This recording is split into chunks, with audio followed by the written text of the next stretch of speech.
All right, on that note, we're live. Holland's underwear fit me surprisingly snug.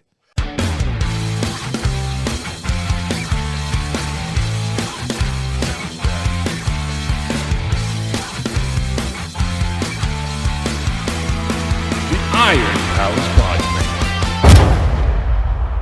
Welcome back, everybody, to another episode of the Iron Palace Podcast, the world's most anabolic podcast that brings glee and gains all in one singular episode. I thought somebody had been wearing those. Why were they stretched out? Instead of footprints in the sand, it was skid marks in the drawers poem that we wrote. And they were misaligned from mine, you know. Different tread pattern. Yeah. That's not usually the way I shark. Yeah. He usually sharks for distance. It's the Highland game in him. Well, I guess we can just jump into the introduction real quick because I feel like there's nowhere else to go from that. So we'll give it a shot. When it comes to fighting bears, my money is on the big monkey. He has traveled the world in search of something to rival his strength, yet nothing has brought him much challenge. Taking the field from Norway to Arizona, and worst of all, Florida, welcome to the throne room, the true puddle pirate, Bill Baxter.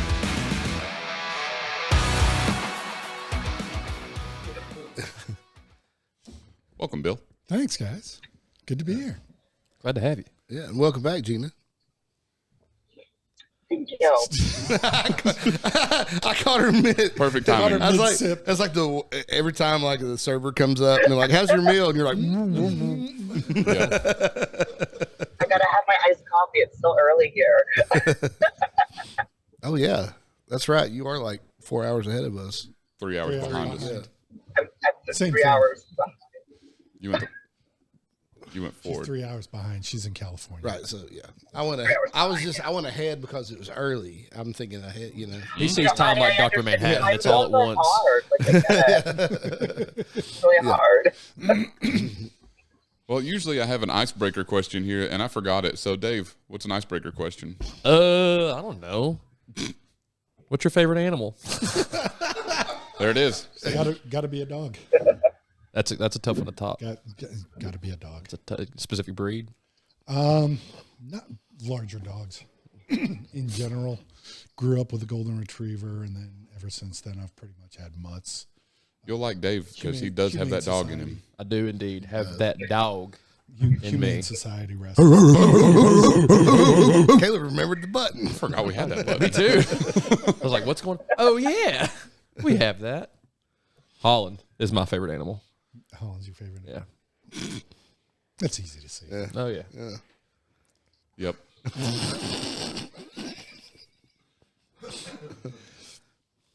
What's up? How's it going? Caleb's favorite animal is the naked mole rat. Yeah. Specifically the one from Kim Possible, Rufus. You know, the time that cartoon was out, I actually had a dog named Rufus, and I was like, "Rufus, you're." Oh wait, no, yeah, Rufus was unimpressed because Was he as cute? No, Rufus, he was not very cute. Oh, that's He was awesome though. I mean, he just wasn't cute, you know. hard as that. It's like, you know, it's like babies. Everybody's, oh, babies are some babies look like little aliens. Oh, yeah. Not all babies Yeah. are cute. That's facts. You know. Like crazy. My dad legitimately asked in the room when I was born, is his head going to stay like that? Turns out it does. I was about to say, they all told him no, but then he watched it not change. You know, babies have cone heads, and he was like real concerned about it. He's like, "Whoa, boys, we need to heat that up or something." Maybe tie something around that. You got like a mold that we can put on so that it just. I think they have a helmet. Is this now, don't they? malleable? Malleable. That's why it flattened out. Your dad was at home like, I can't have can't this. have that. We can't have this. Hold still, boy. My crib had a vise for a pillow. Started out with a 5-pound plate, and worked up to a 10, then a 25. It just made my head oversized, though. Yep. And now he's on the Iron Palace podcast. It didn't fix the shape; it just made it huge. Strongest neck in this room, I think. You do neck? Yeah, sure.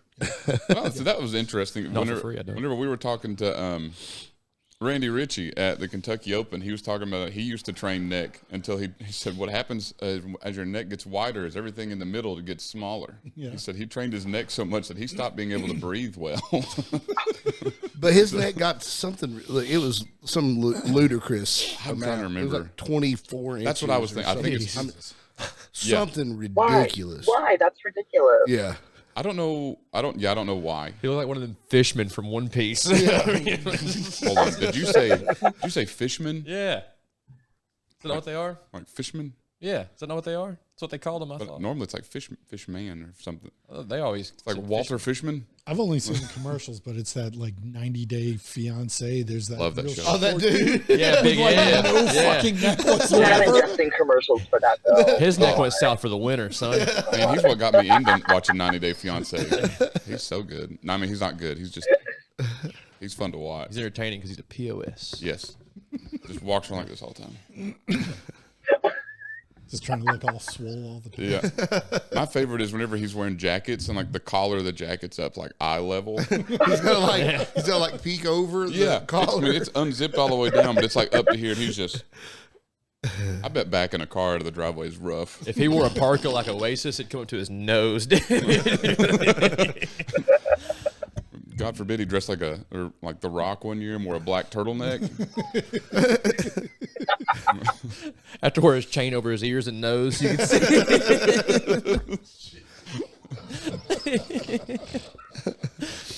All right, so Poor guy has a medical condition. Probably. yeah, it's called dropped on your head. They did to him what all the people talked about doing to me was putting a brick on my head, so I stopped growing. If Big Ed was born in Sparta, he'd have found the bottom of the cliff. Yeah. Just like, Big Ed would not have made yeah.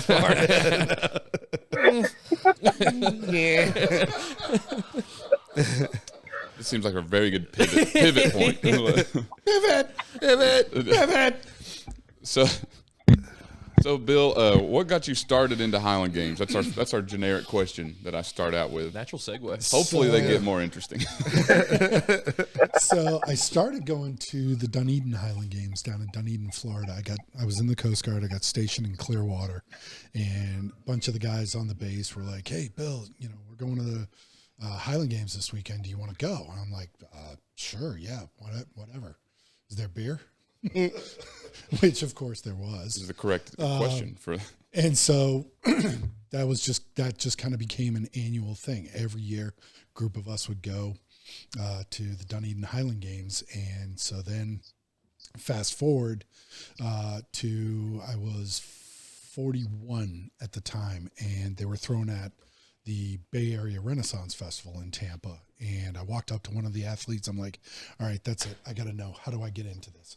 He said, you put your name on the dotted line, you step over the rope.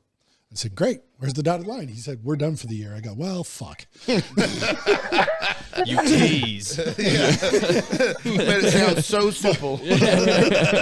So close, yet so far away. But then he put me in touch with, guys that were there that lived in the Tampa Bay area, and, just said, hey, this guy's, interested in throwing. And so I just started hooking up with them and practicing. And then my first game was at the Brandon Town Center Mall. Wow. It was the Like the mall? It was the Tampa Bay. What was it, like Tampa Bay Celtic Festival or some shit like that? And yeah, it was literally in this grassy field where the mall was, and people just all of a sudden coming out of the mall like, what the fuck is going on over there? Imagine walking out of a Spencer's Gifts and coming across a Highland game. Wait, so it was outside the mall? It was outside. Okay, the in mall. my imagination, it was inside the whole time. Yeah, right. Been awesome. In my canon, it's going to be in the inside of the would've mall the rest of my life. I know what we're doing. Sheaf in the food court. Food court, yeah. I had to move to the foyer. I was throwing so high, dog. I know what we're doing. We're going to have one in the mall. In the mall. Throwing stuff through the windows. Hey, we used Special Olympics. We used to do powerlifting competitions in the mall. Yeah.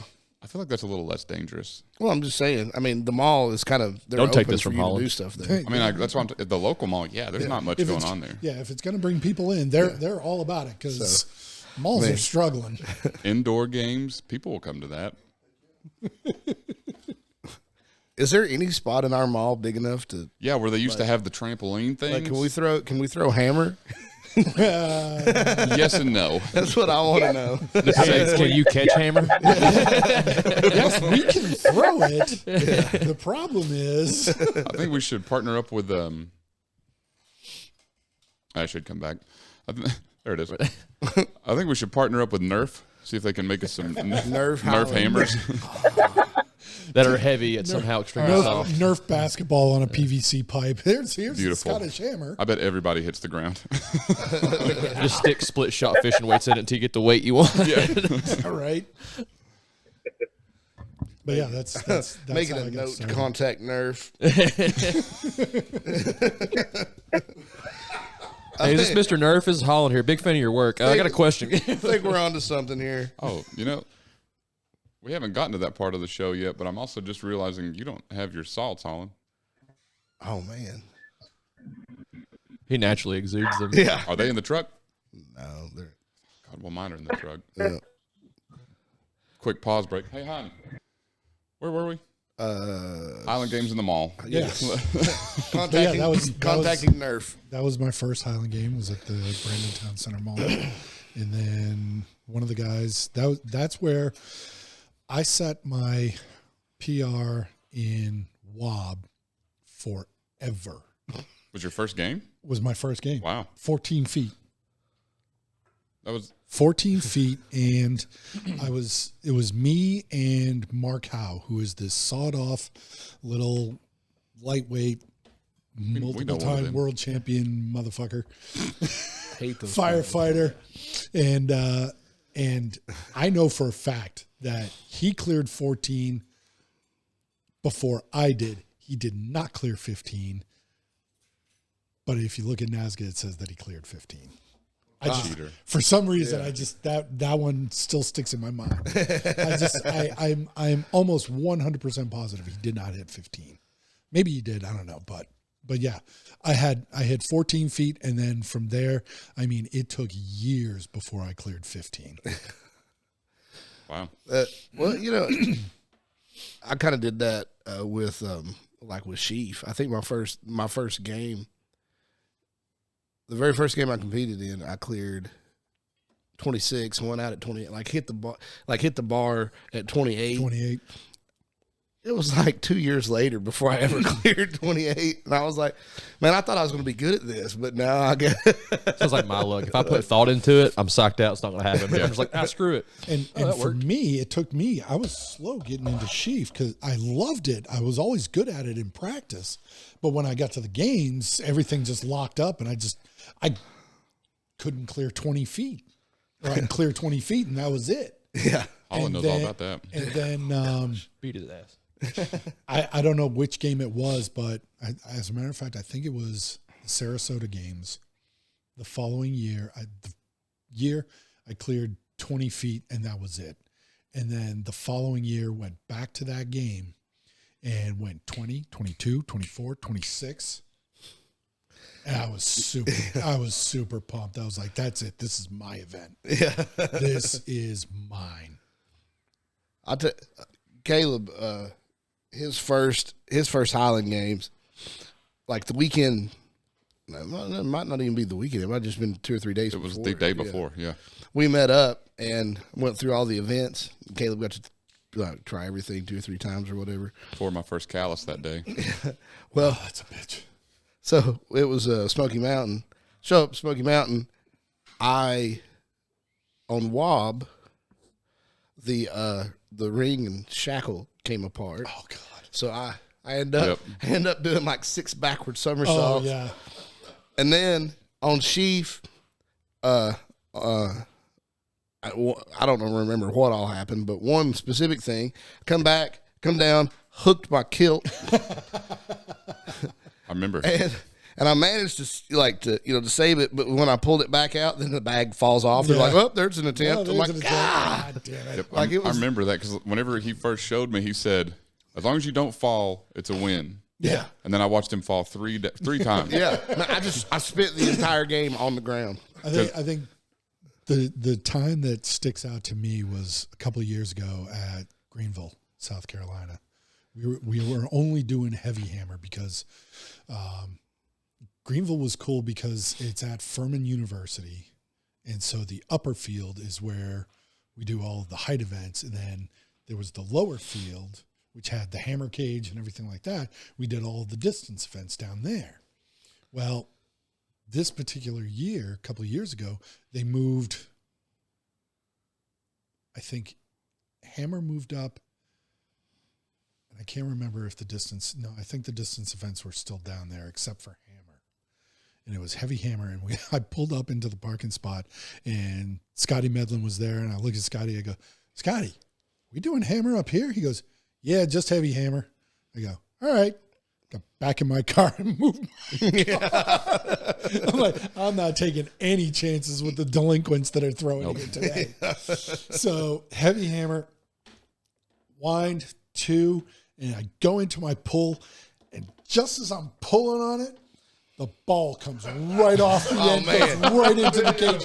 I go that way, and I'm wearing blades, so the fact that I didn't stick myself in the legs with my hammer boots, was amazing. And everybody was just like stopped, like, "Oh shit, are you all right?" I'm like, "Yeah, we're good." Because I mean, that's a lot of momentum. Yeah. Oh my God. I mean, that's way worse than Oh, you've got I agree. Because it's moving so much faster. Yep. Oh man, you got so many. I don't know. Somebody said something like a few 1,000 pounds of torque with a 22-pound ball that all of a sudden just disappears. Yeah. Now you're just left with a stick and whee! I was there's a couple of years ago that Bear was doing one. No, it wasn't Bear. Mark Rice was throwing hammer, and he let it go early, and it hit the chain link fence and stopped, like pushed the fence out like just inches away from Bear. Bear just stood there watching it, and then just walked off. Well, I mean, Mark's not any taller than the hammer, is he? It's close. I mean, yeah. Hitting the ground like somebody with a sand wedge every time. That's like, I forget what price. I think I've talked about it on here before. But Mark, I love you, buddy. I absolutely love the Battle Dwarf. But He goes back and fixes his divot when he's done. Hammer's only 50 inches long. Mark's only about, 49 and a half? I was wondering why he had that divot tool on him. But it's like he's brought it up a few times about throwing wob or height events. You wonder off why a box. he hates wob. Oh, he brings it up every time. He's wanting to throw them off a box Yeah. so that everyone's the same height. And I was like, no. Yeah. That's the only advantage I got. Will Gray, no lie, Will Gray, his wife was traveling somewhere, and she went into the store and she found these shoes, and she messaged him, and apparently he's like, "Yeah, get them." And it's shoes like if a person has one leg that's shorter than the other, these things had 4-inch platforms, and he comes to Bay Area Renaissance Festival, and he's throwing sheaf and wob 4-inch lifter shoes, and as soon as he puts them on, I'm just screaming, "Foul! Foul! Foul!" I've got a pair of, so I did let's see, a couple years ago when it was Hagrid for Halloween, you know, and so I've got to be taller. And I've got a pair of boots that they make you 6 inches taller. Yeah. So I love y'all's measurements. Fucking Gene Simmons from Kiss. I go the opposite. You guys were like, 4'8" in. I'm like 12 inches. Yeah. I mean, 4-inch heels, 6-inch. The pain train, we call it. So, I guess in all of that, we've kind of covered a lot of my questions. One of them being, what's your favorite event? Chief. But Caber is starting to move up. Really? I've finally started. It's taken forever, but I've finally started getting the timing down for Caber. And even though, everybody's told me for years and years and years, as soon as you feel it leave your shoulder, stop, rip. And it's the hardest event to practice because, let's face it. Yeah, when do you have one? Who's got an 18-foot tree besides him, besides Alan? Who's got an 18-foot tree just sitting around in their backyard? I keep going in the town that I live in Georgia. There's actually a throwers field. So there's 3 shot put rings. There's a discus ring and a hammer cage. They even have a javelin runway as well. And so, but there's woods in the back, and I keep looking at the trees going, okay, which one looks like it's about to die? Because I'm coming out here in the middle of the night with just a regular saw, no power tools, nothing. We don't want to alarm anybody, but I'm coming out here with a freaking saw. You're just gonna pull out one of those little pocket chainsaws and just yeah, exactly. put it back in your pocket. Exactly. No one ever saw it coming. A quarter-inch knot. Come back tomorrow. Dental floss. Looks like that tree's about to fall. When did we get beavers? My girlfriend's got one of those cordless Ryobi circular saws. Those aren't too loud. And just, Exactly it. That's like while it's going, just make farm animals. there's this video of this dude, and he's talking about all this tactical gear, and part of it, a lot of the tactical stuff is Velcro, that video. And he was like this special forces guy showed him a trick how to mask the sound of his Velcro You'll stuff. never hear the Velcro in a tactical situation with this trick. Yeah. So he went to pull the thing and he went, And the video is like a 5-minute lead up where you're like, okay, he's about. Like, at first you're like, this is dumb. But then he goes on so long, you're like, you are completely locked in because you're like, he's about to my show me a God, trick. I've got to hear this. He keeps acting like he's going to start and then be like, but yeah, anyways, this is what gives you away. And they're like, you got to do that. And then at the end of it, like, ha! The first time I watched that video, I opened it in the middle of the break room, and it was not him screaming. It cut to inappropriate work noises. Those videos are great too. And I was like, We love independent films on the Iron Palace. okay. Anyways, We're lovers of the arts. so what's your favorite PR? It doesn't have to be like your biggest lift or anything. Just your favorite one that always comes to mind. There's 2. Even better. The first one is easily Sheaf, Central Florida, 2020. So it's before COVID because it was January. But I'm 49 years old at the time, and I remember every freaking detail about that one throw. Beautiful sunny day, warm but not too hot. Everything was just absolutely perfect. I can still remember one of my friends yelling something to me, and bar was at 33 feet. And I ripped with everything I had and cleared 33 feet. That's my all-time PR in Sheaf. That's awesome. And then walking across the field, and I look back at the bar, and it was like this. Doesn't matter. Yeah. Judge said it's even. It's level. Yep. That's 33 feet. Yep, you called it good. Yeah. Judge called it good. No takebacks. Yeah, exactly. So there's that one. And then I've never been one to set goals in the gym, but it was a month before my 49th birthday, November. I'll never forget it. And I was like, I've never set a goal in the gym. I want to actually, I had my numbers, I had my workout, just go in, hit the numbers. Obviously, I want to see the numbers go up and, test myself. But I want to actually set a goal. I want something to try and hit by a certain time. And I made the decision, I'm going to go for 500-pound squat and 500-pound deadlift on my 50th birthday, which was going to be in December of 2020. And all of my training just revolved around that. I mean, I still did bench, overhead press, still did everything, but main focus was squat and deadlift. So I wake up, I work out early in the morning. So I wake up, gym was like 5 minutes from my apartment. Get into the gym. Now, here's the caveat. 1 week to the day before my 50th birthday, my dad died. Yeah. That morning, I had gone into the gym and I did a test run. And I squatted 495, went down, came up, smooth as glass. That night, I found out that my dad died.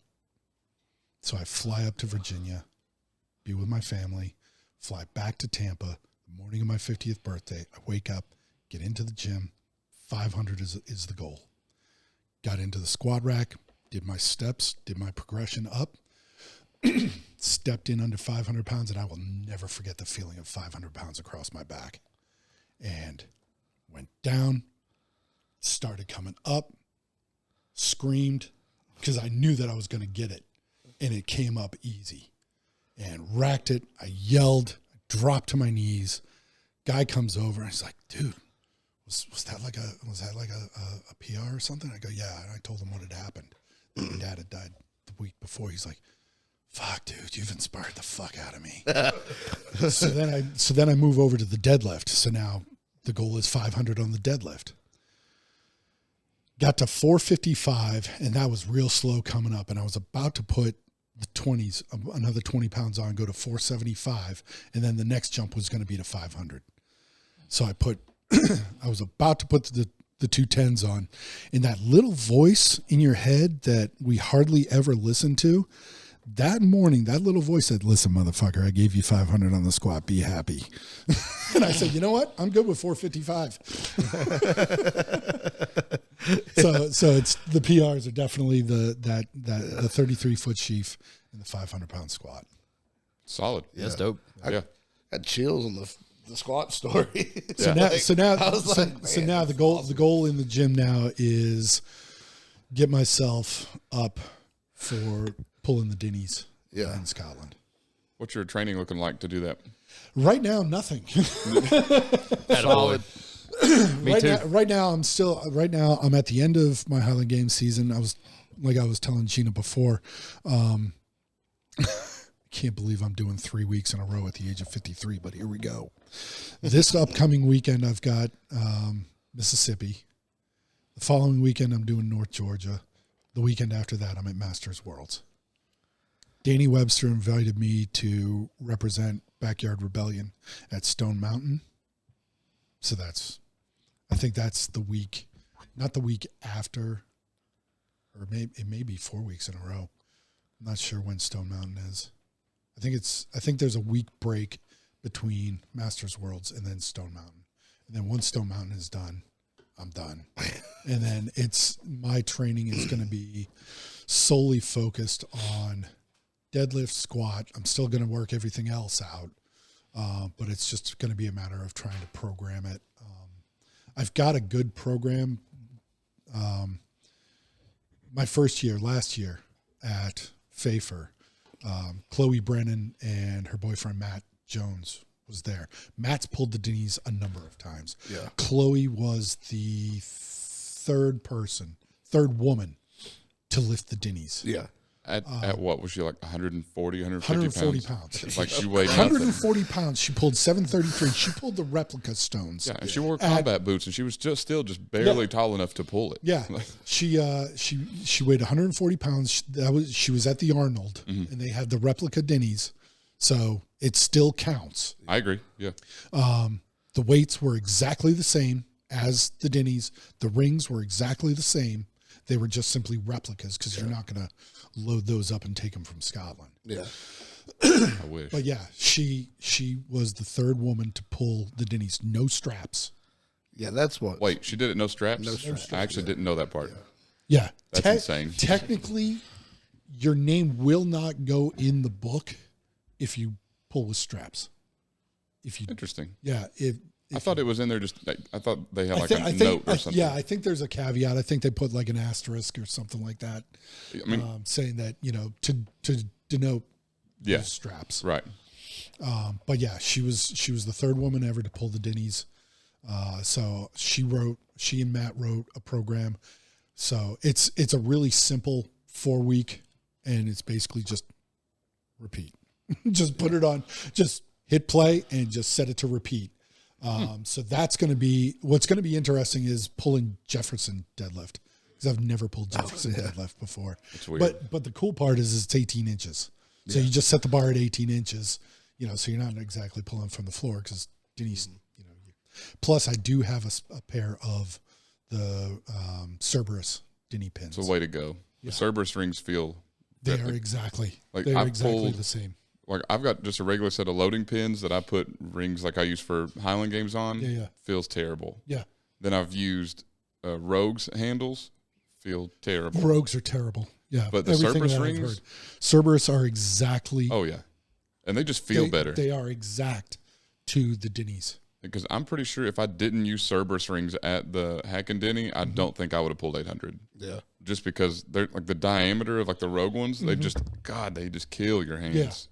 Yeah, that's what I've heard.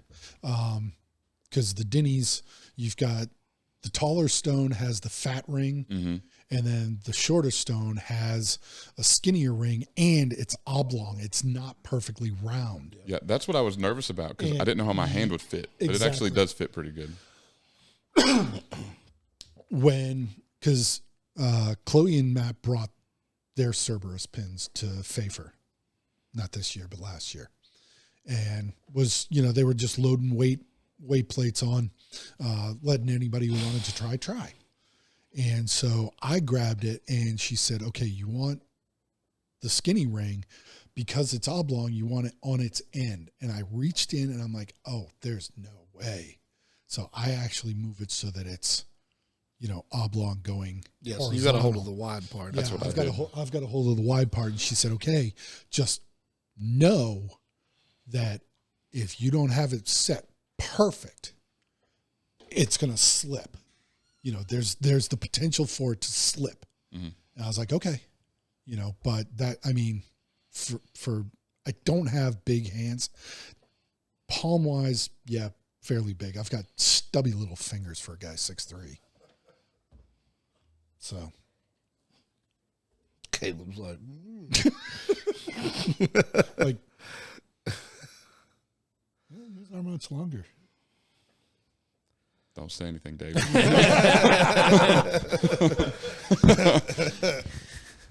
But I mean, we've got some stones out here. Yeah, I saw that. Yeah, talking about with straps. That's my limiting factor is grip on the Denny's. He's got his two heavy stones out here. They're 802. Yeah, with straps I can pull those. Yeah, without straps I'm falling out at around 700. Yeah, I will say when I pulled them without straps, like I had bruises on my hand here. I had busted blood vessels, but worth it. Yeah, worth it. Yeah, I've pulled the Denny weight without straps once. Yeah, every other time I've failed. I synced it. Yeah. So right now my PR on deadlift. There's a powerlifting strongman gym that in the town where I live. I showed up before Pfeiffer and going this year, and I showed up just to get in one last practice before I left. Turns out they were having just a gym-wide deadlift party. Oh my! Cooking hot dogs, Michelob Ultras on ice. I dream of water.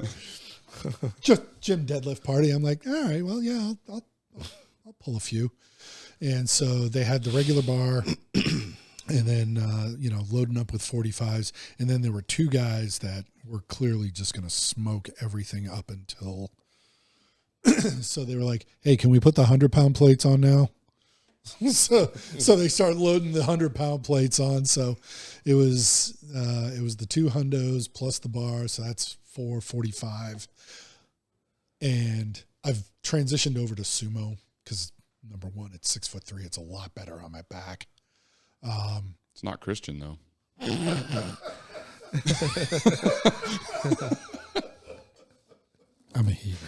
I'm pretty sure it's an axe or somewhere that it says that you can't pull sumo. It was on the Tell 11th that to Ed game. Cohn. Tell that to the GOAT, Ed Cohn. Hopefully, I will have that opportunity. I do every year at FAFR. He'll probably tear my leg off. It'll be Worth it. it'll be said like, well, Mr. Cohn, it's sir. I'll say it from very far away. Yes, you will. Very far away and very and very respectfully. Hey, Mr. Ed, Mr. Cohen. But yeah, so they Not had, Christian. Dad. So 445 sumo, and then I think we went 475, and I pulled 475 Heck yeah. sumo. It's like we got a kid that works out at our gym. He's a senior in high school. He was like 160 pounds, but he's pulling close to 5. Fuck him. You know, but he's doing Fuck that kid. But he's doing it sumo too. He's like super sumo though. His feet are like touching he the is plate. touching the plate. I'm almost there. But you're It's- six. But you're I'm 6'3". 6'3". Yeah, He's like 5'8", 5'7". but I was about to say we got to That's cover like, that part. But he'll pull That's one. like the chick that arcs her back Yes. so much that it goes. Yeah. We make fun of him so bad every time. He'll do one like he was deadlifting yesterday, and his last set of 3 was like at 435 or something. Yeah. And he did them. You know, they look pretty good. I was like, all right, now do something that count. Yeah. And he was like, what? Dude, we make fun of him. So the other day he was doing log press. He normally does powerlifting, but he's seen it at the gym and wanted to mess with it. He's using. There's a smaller one in the other part of the gym. I said, don't use that one. If you're going to use one, use a good one. There's the Titan one is in the big room. So he starts lifting it. He goes up. I think he gets like 150, 160, something like that. And he goes to put it down. He was like, I think I'm done with it. I said, okay. So I'm sitting on the bench waiting for my next set. He pulls the plate off the end, and it just, boom, right on his big toe. He takes off running out of the room. And I was like, I was like, what did you think was going to happen, dog? Like, he didn't have it on nothing. Like, wasn't even holding it. He just pulled it off. Oh Jesus! But yeah, we make fun of him all the time for sumo. Yeah, but he's strong as crap. He is. I mean, he can. If he wasn't super strong, I don't know if I'd make fun of him as much. But since he is True. strong, I ride him Yeah, hard. because even though he does sumo deadlift, but he does a pretty strict squat for like he's done 405 for reps. Yeah, I was like, it's pretty solid. Yeah, and yeah, he's 160 I remember those days. pounds. Hope to get back to those. Crazy. I don't remember the days of being 160 pounds though. Oh no, definitely not. That's I remember that's it. 2 lifetimes ago. I might have been in like 8th grade or something. But I remember it. It was very dark, and then it got very bright, and there was a doctor looking at me. You came back from Japan about 160. We don't need to talk about it. 165 somewhere. What I did to y'all. You carried it like 200 though, Doc. Oh, thanks. So here is quite possibly one of our most important questions we ask everyone, and it determines if we invite you back or not. So no pressure. Yeah, none. Who is your favorite wrestler of all time? WWE wrestler. Got to specify that. Oh Jesus! Yeah, not collegiate wrestler. I mean, Yeah. so None of that political BS. so many. I would have to go with. I mean, you've got all of the standards: Hulk Hogan, Andre the Giant, Big John Studd. Big John Studd. Big John. I haven't had that one mentioned yet. Oh yeah, Big John Studd. You had Kamala the Ugandan Giant. Not where I thought you were going with that. Kamal, the future president. I think for pure They're related. entertainment value and for athleticism, it's got to be Jimmy Superfly Snuka. Oh, yeah. that's a good one. Jimmy Snuka. Yeah. It's got, I mean, Man. just getting up on the top rope, just boom. Yeah. Nobody's ever seen me and Andre the Giant in the same room at the same time. Hey, talking about Big John Studd and Andre the Giant.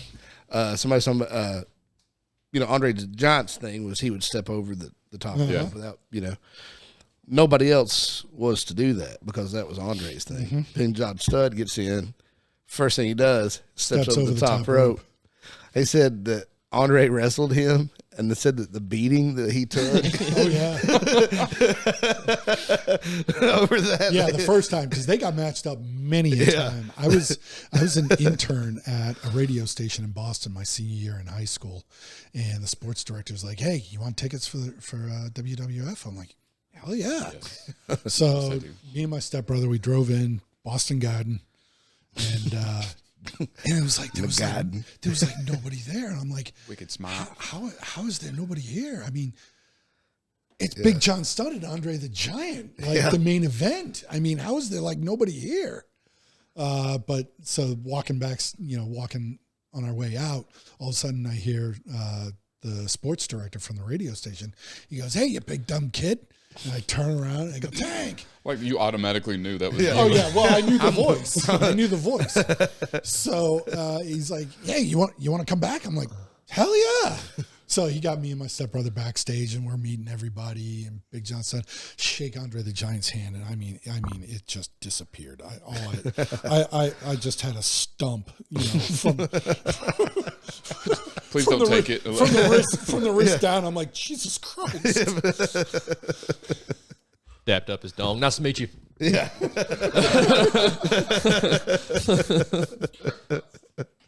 Wiggity, wiggity, wiggity. Fucking baby arm holding an apple. Or like a baby arm holding a watermelon. I think now's a great time to go into ads. So here you go, Dave, because I know you need notes. You don't need no notes. And don't take Holland's this You guys time. ever heard of NutriFit? There you go. Yeah. We sure have. We love it. It's fantastic stuff. And if you order it with code CalebCDay, you get you a discount on some great supplements, and you also directly support your favorite podcast. So do that. They've got all kinds of great shit. Creatine, pre-workout, anything that comes in a powder form you want that's federally legal, they can get it to you. Go to NutriFit today. Use code CalebCDay. I like that caveat. Yeah. You got to have it in there. Yeah. I mean, email them directly if you want the other stuff. But all the other stuff, it's on their site. Put it in the cart. New Age Performance. We got a link on our page. Get you a mouthpiece. I'm going to get me one soon because I feel like they really I got help. 2 of them. Do you like it? I do. Like, I do. For the super heavy lifts, I do the 5? Yeah. 5DS. And then I've got the lower profile for just medium work. I'm going to get me one because I have to think before I go, hey, don't clench your jaw. So if I just get one of those, it's one less thing to think about. I tried one from the other company. I don't like them. I wasn't impressed. So I actually use it at night to keep from grinding my teeth. I mean, it's good. I can see it being good for that. Yeah. But as I think of as someone who's had a lot of dental work over my years, I think of the New Age being more of like a bite block. So for one, it does line up your jaw like they say it does. I stand by that. But also, I feel like there's actually something to bite on. Versus versus the other one. The other one, it just didn't feel like there was enough there, especially when you're going heavy. I want some kind of substance to bite. It's kind of a no-brainer. It's just people don't think about it because, like, back before anesthetic, what they do before something hurt, you bit down on something. Exactly. It helps. Bite on this stick. Yeah. All right, Holland. All got right. the last 2. All right. So, zone smelling salts. Zone smelling salts is a smelling salts that we at the podcast have been using for a while. We got to find something else to call them because smelling salts don't do it justice. I don't want you to come up with a name for it. It's almost like zone kicking the pants. I think they wiped my ability to come up with a name for them. But yeah, have you use smelling salts? I never. Do you partake? These are pretty good. I never do. I've tried it a few times and I just didn't see any. I personally didn't see any. Well, these will run your credit card by a magnet, dude. These are. I've heard they're strong. They're These aren't the They're strongest subtle. ones we've had. These are good, but they're not like the other ones we typically have. This is their mid-grade, not their premium. Yeah, and this as you open it, you slowly lose a little potency. So, Right. and this is how old is this bottle? It's not quite a year. So No, you just got it right before the Hackendinning. 1867. So it's only been, It's a great year well, of I'm just salts. saying. So it's been what 3-4 months, something Yeah. like that. Well, so so- it's been opened a lot. Well, it's like the bottle of A1 steak sauce. Yeah. Founded 1863. The United States of America is in the middle of a heated civil war. You know what this country needs is a good fucking steak sauce. That'll settle this whole war. Settle this whole So thing. Tabasco. They got lucky. Side note, they didn't burn down their fields because when the Union was coming down and burning everything through there, they was like, those just little peppers are worthless. It's not worth our time, and left it. They're So like, when oh, they- that's not cotton. when they came back, the McElhenney family was like the only ones that had money because their business was untouched and Yeah, everyone else's exactly. plantation was burned to the ground. Oh, it's just peppers. Yeah. So, would you like to try? Would you them? like to try the zone? This is the bear down salts. Live review. Yeah. Right? Yeah. Oh, that'll definitely clear your sinuses. There's a guy that I threw with. He doesn't live in Florida anymore, but he would have like the individual packets. Oh yeah. He took They're not that good. he took such a rip on one that he was like right before throwing wob. I've been paper locked off these you- before. Dave ended up in the floor without his shirt.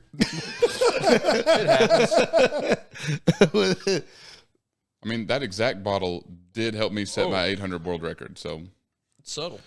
Yeah, I like it. It's a quick CNS wake up. You know, get everything firing at once before going for a PR, super heavy lift or whatever. But zone smelling salts, use code TIPP, get a discount. It again directly support your favorite podcast. Yes, and then Hossware. Sure, you're familiar with I Hossware. am familiar with Hossware. Yes. I mean, what Highland Games guy is it? They make all the shirts, the power belly shirts and the thick, all that. Also go to them, get a 15% discount using code TIPP. all links will be in the description. And if we do not have our link currently, then our discount code will be in the description along with their website. Yep. So Go fill your card up and use the code. Please. And if you for the love of God, please. and if you've listened this long, you might as well drop a like and a subscribe. Might as Amen to well. that. And To send the it to a podcast. buddy. Yeah, maybe share. Yeah, Yeah. Maybe leave a comment or two. Maybe freaking tell somebody. All right. It doesn't even have to be a good comment. You know, you could, If you don't like it, send it to somebody you hate. Yeah. Maybe they'll like it. or maybe they'll hate it. Just get it out there. Yeah.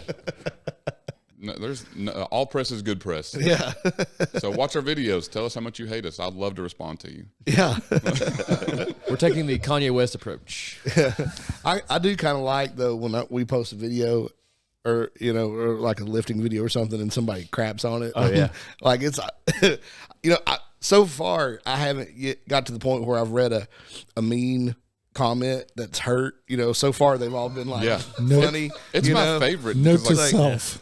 the Note to sarcastic. self. Find Holland's videos. The mean they're easy comment, to find. dude. The mean comments are hilarious. I get yeah. way more Love stoked over haters than I do Yeah, somebody I going, do too. oh, good stuff. Because it makes me it helps my smart aleck come out more. Yeah. Than They'll be like, "This is the dumbest thing I've ever seen."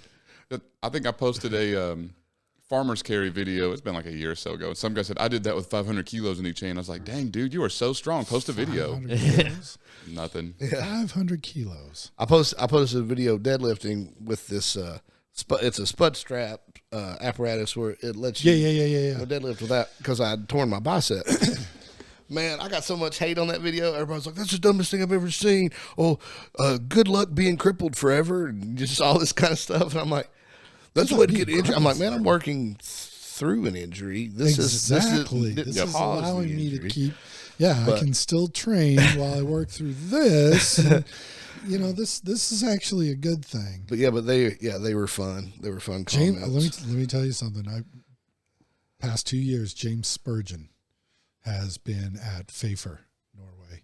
He only has use of his left arm. And he's got a strap apparatus.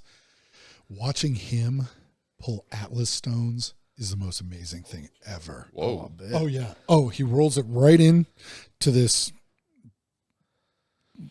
Just basically, it's a strap, and he's able to just loop it, and he just pulls it into his body and just squats this thing up. It is absolutely the most insane thing to watch. That's impressive. The crazy thing though was this year at Fafer, I completely stepped out of my comfort zone and did what they were calling a highlander, Yeah. Typically, a Highlander is like half Highland Games, half strongman. This was weight over bar and the rest strongman. Perfect. That's my competition. And the numbers, because I'm in the unlimited class. No class for halfway busted old guys. Oh no, Bill, you're going with the unlimiteds. Awesome. So you were competing with like all age groups? Yeah. How was it scored? So I was just in the unlimited class. So unlimited weight class. No. Nope. Nothing.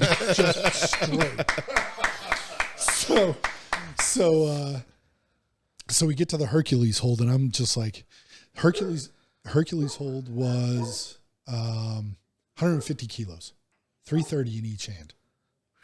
Want to do it so bad. Oh my God, it is the most amazing thing ever. And so I'm just like, I just want to hold on to it for 2 seconds, long enough for me to stop the video, screenshot it, and say, see, I did it. Yeah. World record. So I Held get it for up, 3 days. This is actually a video, not a picture. It just goes on for a while. Locked in. About an hour in, I scratch my nose. Just be able to loop it for like 30 minutes. Just me just still there holding. Every once in a while, shake your. Yeah. I'm gonna Just do for that. funsies, I see how long I can go without blinking too. It's what There was another Highland Games athlete, Mona Malik, who she did it, and she's like, Bill, it's so much better than you think it is. I'm like, okay. So they call me, I get up, go up, grab on, and he said, and it's Ode Hogan. Or no, Nick Best was timing me. World's strongest man competitor, Nick Best. We know of Nick Best. So they're just like, just nod when you're ready. And so I just nodded. They pull the pin. Is it like an abrupt weight in your hand, or is it kind of like a smooth transition? It's fairly abrupt. I mean, you definitely all of a sudden feel, but before they pull the pin, you've got to take some slack out of it. That's more what I was worried about. So that they can pull the pin. Because like a few times there were people that they didn't have enough slack out, and they said, go, and the guy pulls the pin and the pin doesn't budge. And so I'm like, that's just going to fuck with me in my head, because all of a sudden it's like, and When is it going to happen? yeah, right? Wait, has it happened yet? Or you think it's already happened, and you're like, oh, this is cake. Yeah, and then all of a sudden he finally gets it out, and you're just like, ah! So I nod my head, they pull the pin, and I just sat in there and just sat with it as long as I could. Nick, all of a sudden I heard Nick say 30 seconds. I'm like, ugh. I probably could have gone a little bit longer, but I dropped him, and it was like 31.94 seconds. I was super stoked about that. Come to find out, I finished third overall. Wow. The two guys that I lost to, James Spurgeon, who only has use of one arm, and the other guy had his leg amputated below the knee on his right side, on his left side. So of the 4-limb athletes, I won. Hey, there you go. And so everybody's like, how does a guy with one arm do a Hercules hold? I was already thinking that. Real easy. They ratchet strapped him down to the other side. So they had a ratchet strap going around his chest. So if he down lets to the go other with side. the other side, he's Yeah. Yeah, so they pull the pin. He's just going to go, whee! yeah, So how do you prevent that? You ratchet strap him down. man. And I mean, all it is pure grip strength anyway. And so he just stood there. I mean, he went like 50 some odd seconds. Man. And then Carl, who lost his lower left leg in a wakeboarding accident, he held on for like 45 seconds. Wow, that's cool. Insane. How does he do that? Like just standing on one leg, or Oh no, he had his prosthetic on. okay? Yeah. That's still. He's funny as hell too. Carl's from Sweden, and funny as hell. Just like most people that I know who have lost limbs, you have to develop a very dark sense of humor, or else you'll go crazy. Yeah. And that's what one of them told me. And so Carl comes down. this was last year. We all walked down to the lake. There's a lake, and we all went swimming. Ice cold water. So awesome. So we all walked down. Carl dips his prosthetic leg into the water, goes, "Whoo, that's cold."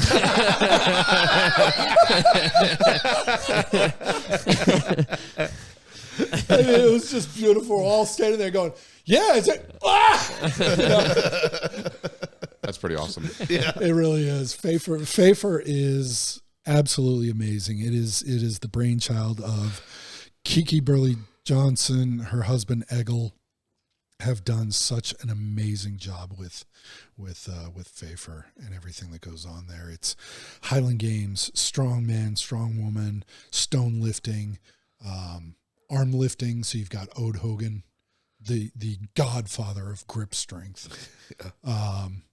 He'll bring his Saxon bar, Rolling Thunder, the cone. Just super cool guy to talk to too. Caleb's like, I want to do all that stuff. Come to Pfeiffer, baby. We talked about that with Jeana. Like, she was going over all the same stuff, all the stuff that happens there, and we're like, this is literally like our topics for podcasting. All of it. It's like, this is all we talk about. We talk about grip events once an episode.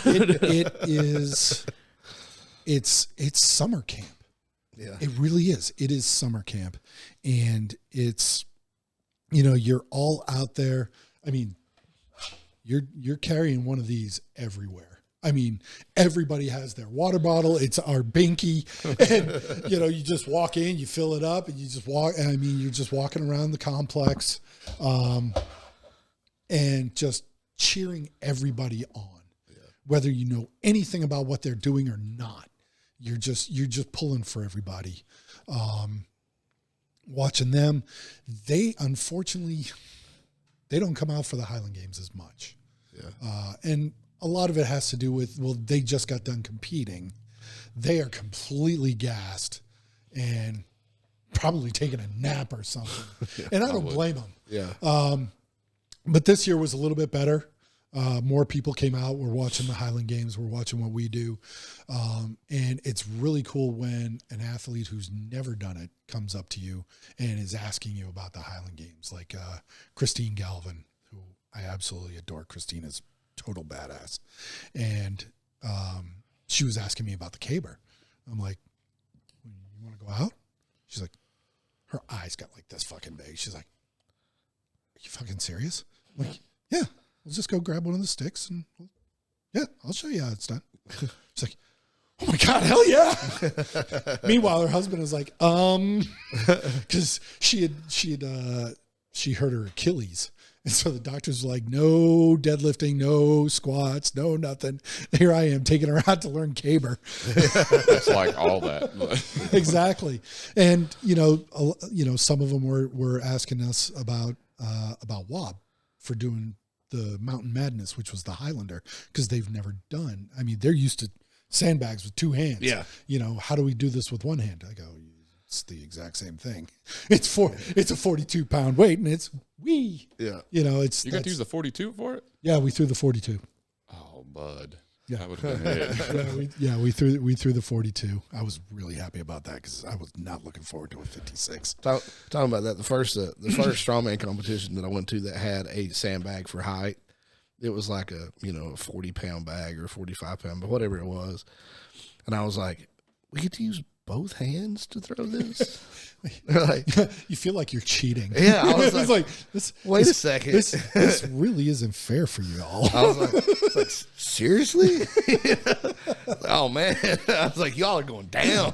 So then the other events in the Highlander, and I know I'm going to miss one of them, but it was weight over bar, Viking press, Viking shield, axle deadlift, the Pfeiffer stones. Any stones, but it was just weight plates. They are working on actually having stones with rings, I think, for next year. And then Hercules hold. And so I had been trying to train for the Viking press, which was 140 kilos to 286. But the only way that I was able to practice was axle bar, pivot point, weight plates, Yeah. Yeah. bar. No. Because it is half a tree and it is much longer. I got up and I went, nope, this ain't going to happen.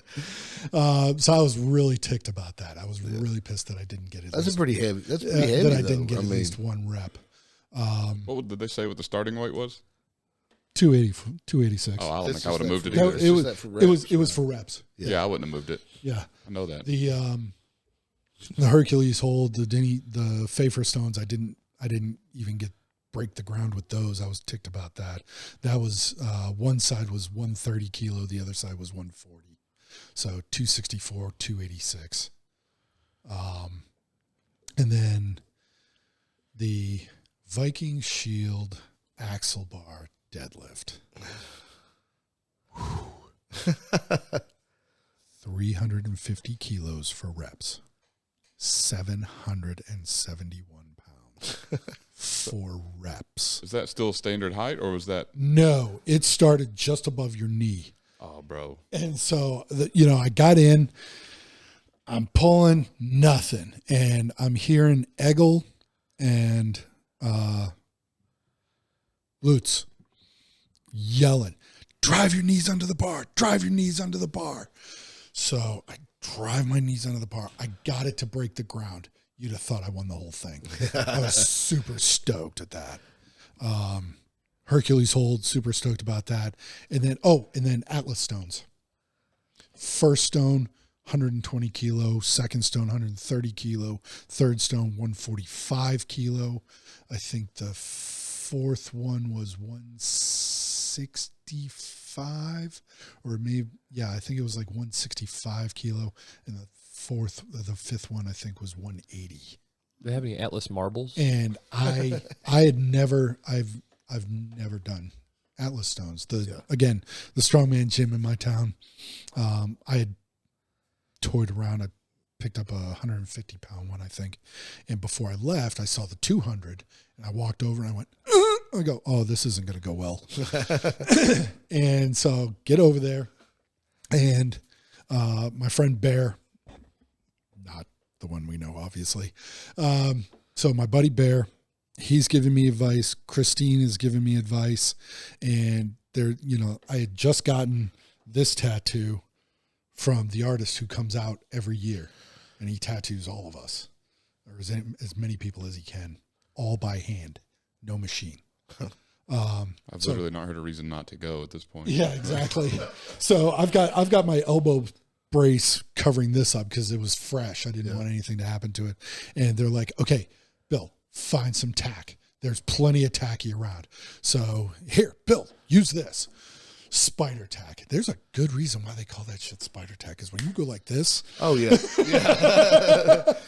And so, I've got tack all over here and on my forearms, and I've got Bear in my ear, and Christine was recording for me, and he's like, okay, get as close to the stone as you can. You want your feet as close to the stone as possible. Get your fingers under, get it up into your lap, and then up. I'm like, all right. Go. First stone. Got it up into my lap. I got it up, placed it on the platform. I was so stoked at that You're point. like right there. I'm Oh, like, okay. yeah. And I'm like, oh shit, let's try 130. Yeah. So I go down. I got the 131 up. Got over to 145, and I'm like, all of a sudden I go, nope. And just then Nick Best goes 5, 4, 3. I'm like, nope, I'm done. I'm good. 120, 130 kilos. I'm good. For 53 years old, yeah, I'm happy with that. I'm good with that. Yeah. It's a pretty good day still. I mean, Yeah. Yeah, it is. It's not a cheap trip. I will tell you that. I will give you that caveat. Flight is about $1,800. And staying at the hotel is about another $1,800 or $1,900, but all of the food is included, and they feed us. Europe is a big soup culture for lunch, so every day at lunch is a different soup. As Jeana was saying earlier before we started recording, moose soup. Yeah. Moose soup is so amazing. Oh my God. As I've said about Chris Chambly's honey hot sauce, it's a party in your mouth. You get some of that moose soup, man. I mean, it is just solid gold. It is solid gold. But yeah, the food is absolutely incredible. Go for the stone lifting, stay for the moose soup. Exactly. Yep, I think that sums it up. But the biggest thing with Highland Games for me is the friendships that I've been able to make, not only in the Highland Games, but being exposed to other strength sports and other strength sports athletes like Jeana, Christine, Lori. You have to say it like that because she's from Canada. She is the sweetest sounding girl you have ever heard. She's so quiet and everything, and then she's a total badass when she's at Pfeiffer. When she's lifting, oh my God, she's a total badass. And comparing her last year to this year she was so much more jacked this year. And there was a point where we were all sitting around joking, and so I broke out. I'm like, keep joking, guys. I'm gonna fucking kick all of your asses. Then you'll be sorry.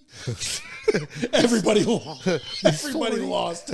Then you'll be sorry. But it's the friendships that I've been able to make. Jeana, Christine, everybody being able to hang out with Ed Cohn. Yeah. And walking up, and Ed looks at me this year and goes, "You've cut down. You're looking good." I'm like, fuck, thanks, Ed. I just got a compliment from Ed Cohn. Holy shit, the goat just said, I'm looking good. I'm looking slim. I'm like, all right, this is fucking awesome. And then a group of us went for a hike up Pfeifferkampen, which is the mountain peak right by the hotel. And I finally meet up with everybody. And I'm so gassed. And Nick Best looks at me and goes, "Bill, get your fucking ass up that mountain. Because if you don't do it today, it's not going to be the same if you ever do it again as it is today. Plus, you'll be the second fattest guy up there." Because our buddy Joe from Alaska is a big boy. Joe was doing the hike with us too. He's like, "Bill, how much do you weigh?" I go, "I'm about 315. You'll be the second fattest guy up there." Because he was making sure that he weighed less than I do. And so we all got to the top of Pfeifferkampen, and I called my girlfriend Katie, because really good cell service actually. It's actually a ski area, so there's a tower. So I'm calling her, and I mean, just the people that I've been able to meet, the friendships that I've been able to make, just priceless. That's awesome. It is awesome. But we talk a lot about how strength sports, the community, just the strength sport community, is a really welcoming community. Mm-hmm. And like we were saying over in Pfeiffer, is like, you know what? For 10 days, we're the normal people. we're not walking around like everybody else looking at us like we're a bunch of freaks. Oh no, we're the normal ones. Yeah, I never really think that we do anything weird until I talk to other people. Yeah, it's like, wait, you pick up a tree on its end, you run with it, and you try and flip it. What kind of a mutant alien creature are you? Mm-hmm. You know? And Christine texted me when I got home, and she's like, hey, wanted to check in. How's your headspace? Because after 10 days in Pfeiffer, where it is all about camaraderie, it's all about pulling for each other, expert panels, listening to the experts talk, asking questions to them, getting feedback, stepping out of your comfort zone like I did this year, and having people cheering for you. It is such an endorphin drop when you leave that it's like, whoa, all my friends are gone. It's like, they're not here. Yeah, it's like, it's such an endorphin drop. But it's also super cool. Like last year I met Jeana for the first time, Christine, and I'd followed Jeana on Instagram and a few other people, of course, Nick and Ed, and finally being able to meet them. And then this year show up, bunch of us were all on the same train from the airport out to Vinstra, and they were there to pick us up. And Jeana and Teresa are like, Bill, and come over, give me a big hug and everything. I'm like, this is awesome. We get in, go to dinner. They have this this ritual where we go into the main dining area, and it's over by the windows. Just take all of these tables and just turn them into one big long table. And so they had already done that, and I was getting ready to sit at a different table. Jeana just looks and goes, Bill, what the fuck are you doing? You can sit with us. I'm like, shit, I get to sit with the cool kids. This is fucking awesome. I get to sit with the cool kids. It's way better than high school. This is way better than high school. And so the staff, after dinner, they put all the tables back. And then for breakfast, we put all the tables back into one long table. Finally, after like the second day, they were like, just leave them. We'll take care of it when they leave. Because they came up to us and they were like, we set a table up like this in the other room. We're like, yeah, we don't want the other room. We want right here. So they just left it. Yeah. But yeah, it's everybody looking out for one another, just walking around, just having a fucking badass time. I'm telling you guys, you got to get to Favor. Yeah, we've been talking, especially after Jeana talked to us, we've been talking about it. Yeah. You got to get to Favor. Do as much as you can. This year was super cool. Middle of the week, we did a field trip, and we drove. Like 50 of us all loaded onto a bus, and we drove over to a town called Lom, Norway. Checked out the Stave Church, which is a state church. It was built in 1158, and hearing everything about, how the Vikings were tasked with building the church and how they incorporated a few things in there around to, put their stamp on a Christian church, and how people didn't convert. They were walked up the mountain and pushed off. Well, like, and you sumo around those people? Brave. And then, so then after that, we go over, went over into the museum. They had this exhibit, Frozen in Time. So it's artifacts that they've found as ice has been melting. Things that they found. They found a pair of 3,300-year-old skis with the leather bindings still perfectly intact. wow. There was this little circle of like twigs or stuff with twine with a little smaller circle. It was a snowshoe for a horse. This is so fucking cool. So I sit down, and all of a sudden the next thing you know, Jeana comes walking through. Bill, we're going for Moose Burgers. Let's go. I'm like, fuck. She's like, do you want Moose Burgers or not? I'm like, yes, of course. Yeah. So we walk over to the place, got Moose Burgers. Of course, I want Moose Burgers. Of course I want Moose Burgers. I want Moose Burgers right now. Moose Burger sounds like a street name for an illness. Keep down with David- the Moose Burger. Yeah, I got Moose Burger 19. David, I'm dog. sorry you got Moose Burgers. Yeah. Hey, with your help and You got- support, we will find a cure for Moose Burgers. Everybody say a prayer Moose for Dave. Burgers. He's got Moose Burgers. What's wrong with that guy between you and me? Moose Burgers. I'm going to start saying that if anybody's out for an episode. It's like, just Got Moose Burgers. keep them in your thoughts and prayers. They're out with Moose Burgers. he's got- Untreated pink eye turns to Moose Burgers. He's got Moose Burgers. All right, well, to start winding things down, we've got just a few more things to touch on. Number one is, for anybody listening, where can they find you, Bill? And that's if you want more followers. Oh, geez. If you don't want them to find you, we'll tell them not to. Yeah. Instagram, I think it's at Big Monkey. B1GMNKY. That's it. Easy enough. Big Sweet. Monkey. Well, we appreciate it, especially driving all the way up from Georgia up here. Yeah. Thanks for coming. This is a nice little road trip back to the days when I used to make the road trip down to see my girlfriend in Georgia. Yeah, then you left us. Yep. Left you all high and dry. Used to have a grand old time throwing and cooking hot dogs. Oh, yeah. Cooking hot dogs at Allen's. Sharpen up a steak and just throw and weenie roast. Practice and weenie roast. Yeah. And we've got one more segment before we start signing everything off, and that is just the tip with Dick's Lemons. We forgot it last week. If your trainer offers you cupping, be sure you clarify whose cup you're going to use. Get down on it with Dick Slimmons. That's it.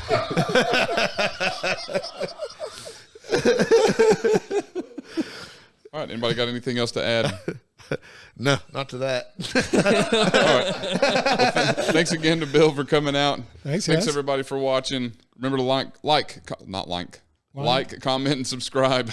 Share. Put your teeth back in and try it again. I will. So to end it on a quote, it is, "A hero is an ordinary individual who finds the strength to persevere and endure in spite of overwhelming obstacles." Christopher Reeve.